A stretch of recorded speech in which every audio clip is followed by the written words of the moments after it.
ஒரு கதை சொல்றேன் கேளுங்க. ஆ அதுக்கு ஒரு விடை வைங்க. சரி, விடை சொல்கிறோம். அதுக்கு வெத்தலையும் 20 வெத்தலை, உரம்பரையும் 20 உரம்பரை, ஆம்பளைக்கு 3 வெத்தலை, பொம்பளைங்களுக்கு 2 வெத்தலை,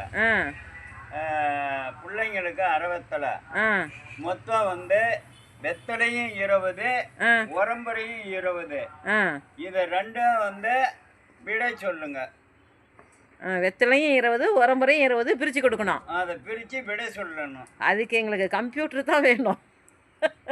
கம்ப்யூட்டர் வேணும்னா அப்புறம் அது சரி சரி சரி, அடுத்த கதை சொல்லுங்க, நான் யோசனை பண்ணி சொல்கிறேன்.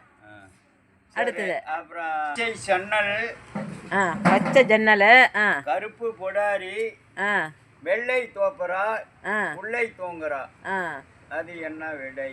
அது என்ன தெரியலையே. தெரியலையேன்னா அப்புறம் அதுக்கு யோசனை பண்ணி சொல்கிறேன். இந்த மாதிரி கதையெல்லாம் நாங்கள் கேட்கவே இல்லை. சரி, நான் யோசனை பண்ணி சொல்கிறேன். அடுத்த கதை சொல்லுங்க.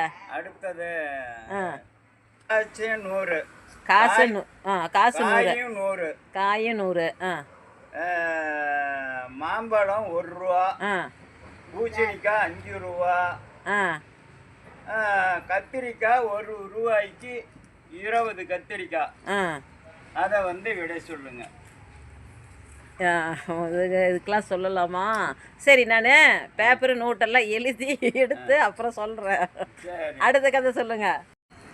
கனவில்லாத மரத்துல எலும்பில்லாத ஜீவன் ஏறுறான். கனவில்லாத மரத்தில் எலும்பில்லாத ஜீவன். சரி, அதையும் அப்புறம் சொல்கிறேன். நான் யோசனை பண்ணி பார்த்தேன், நோட்டில் எழுதி பார்த்தேன், எனக்கு விடை தெரியவில்லை. பக்கத்துலேயும் கேட்டு பார்த்தேன், கூகுள்லேயும் போட்டு பார்த்தேன், விடை தெரியல. இந்த கணக்குக்கு நீங்களே விடையை சொல்லுங்கள். அதாவது வெத்தலையும் உரம்பரையும் 20 உரம்பரை, ஆம்பளைக்கு 3 வெத்தலை, பொம்பளைங்களுக்கு 2 வெத்தலை, 1/2 வெத்தலை, மொத்தம் எத்தனை வெத்தலையாச்சு கணக்கு சொல்ல. சொல்லுங்க.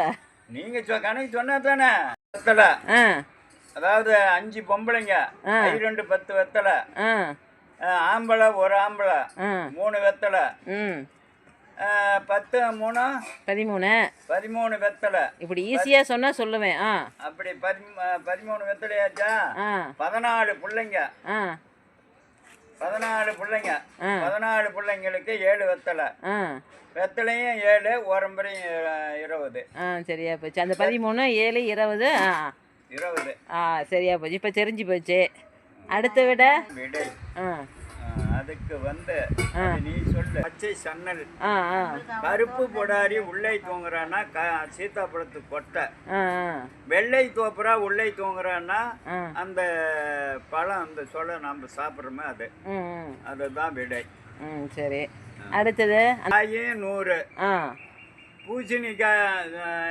பூசணிக்காய் ஒரு காய் 5 ரூபா. 5 ரூபான்னா 19 பூசணிக்காய் 95 ரூபா. 95 ரூபா. இன்னும் 5 ரூபாய்க்கு, இன்னும் 5 ரூபாய்க்கு மாம்பழம் 1 ரூபா. எவ்வளோ ஆச்சு? 96 ரூபா. 96. மிச்சம்னா எவ்வளோ வேணும்? காய் எத்தனை சேர்ந்துருக்குது?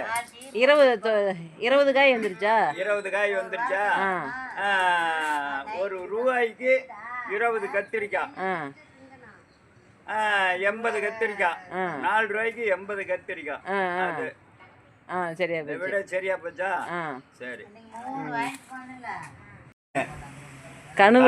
கனவில்லாத மரத்துல எலும்பில்லாத ஜீவன் வீண்.